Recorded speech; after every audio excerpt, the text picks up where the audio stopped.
Just 12 days until the midterms, or at least until the voting stops, and already more than 13 million people have voted. Republican candidates are surging across the country. This could be the Democrats' worst nightmare. Yeah, I mean, there's so many issues across the country, so obviously we know people are very engaged. We are trying to track this surging red wave, and we want to show you some races in California where several congressional races look to be leaning right. First to California's 27th district, that's north of Los Angeles, once a toss-up, now looking red. Biden won this district by 13 points, but now the Democrats are not willing to spend any extra money on TV ads with 2 weeks to go, so it looks like Congressman Mark Garcia's chances are looking better. Also near San Diego, that's California's 49th district, once leaning left. That's now a toss-up. Democrat Congressman Mike Levin is losing momentum. Republican challenger Brian Dahle is turning the tide. At least it looks that way. Let's talk about this now with California State Senator Brian Dahle. He is also the GOP nominee for governor out there. How's it going, sir? Great. Thanks for having me, John. All right. Well, it's been interesting to watch this race because Gavin Newsom is so entrenched. We call him Governor Haircut here on this show. But you had a great debate with him on Sunday. Tell us about what your chances are, what you think your chances are in California, given the fact that Gavin Newsom has faced so much criticism, even from his own party out there. Well, at the end of the day, Californians know that Gavin Newsom, he spends a lot of money and gets no results. We have the highest taxes and the highest inflation in the nation. We have the highest poverty. We have the most homeless people in America. He spent $20 billion on homelessness. That's $75,000 per homeless person. And we actually increased homelessness by 22,000. So Californians know that he talks a lot, but if you tell a lie many times doesn't mean it's true. And we know that the facts are crime is up, inflation's up in California, and Californians are struggling. People are fleeing our state. At the same time, he's running for president and not focused on California. So during the debate, he talked about all these things, about how much money he's spending, but Californians know the difference. And that's why you're seeing in these races a flip. And we're going to see a red wave here in California. Actually, I have a great shot at winning this state because those independents and Democrats who are feeling the pain, the middle class in California is coming to our side. Sorry to admit to you, sir, I was part of that California exodus. I spent many years living in California. I know the state well. It's beautiful. I know also all the issues people are facing. And for the amount of taxes people pay, a lot of people have made a tough decision to leave.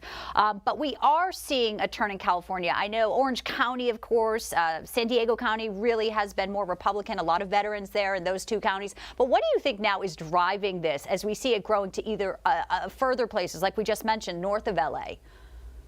Yeah, people just know different than what they've been told. I mean, Democrats have been spending money and telling a giant lie, but people are living a nightmare here in California. The California dream can be a reality if we just put the right people in office. It's, as you said, it's a wonderful state. We have all the resources here, but we are in a constant state of crisis. We have power outages.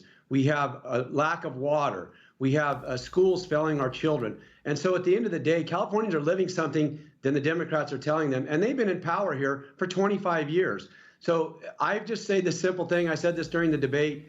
Hey, if you want more of what you're getting, then stick with Gavin Newsom. If you want change and you want California to be balanced, vote for me. And we're seeing that not only in the governor's race, but we're seeing it in those congressional races and down ticket races as well.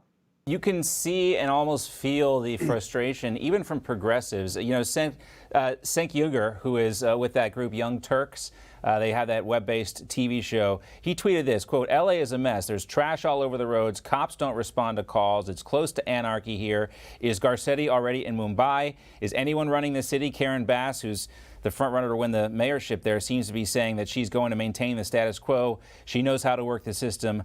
No thanks." I mean, we also have this video that Susan Sarandon retweeted out that shows the homeless camps and the trash on the street. But, you know, these people still push for progressive candidates in California, unaware that these same policies are how the state got in this place in the first place? Yeah, you know, Gavin Newsom supported Proposition 47 in 2014, was the only statewide officer. You can rape an unconscious woman in California or sex traffic a woman, and it's not considered a violent crime. So if you wonder why people don't stay out past dark in California, it's an unimposed curfew because we don't feel safe. And that's the number one thing that government is supposed to do. Keep your people safe, build good infrastructure, make a good education system, which all is failing in California. And it lays directly at the feet of Democrats who have been progressive and not taking care of the issues that everyday Californians need.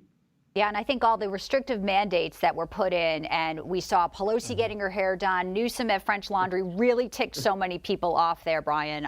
It was really a ugly time there to be locked down in California, especially in LA. Great to have you in. Thanks for having me. Yeah, thank you so much. Keep us updated on your race. We really appreciate your time. Good to see you today. Take care. No crooked establishment. None of that twisting the truth. No talking down to me. Don't tell me how to think. Don't tell me how to think. Don't tell me how to think. I trust Newsmax. Newsmax. They don't tell me how to think. They let me decide. Newsmax. Real news For real people.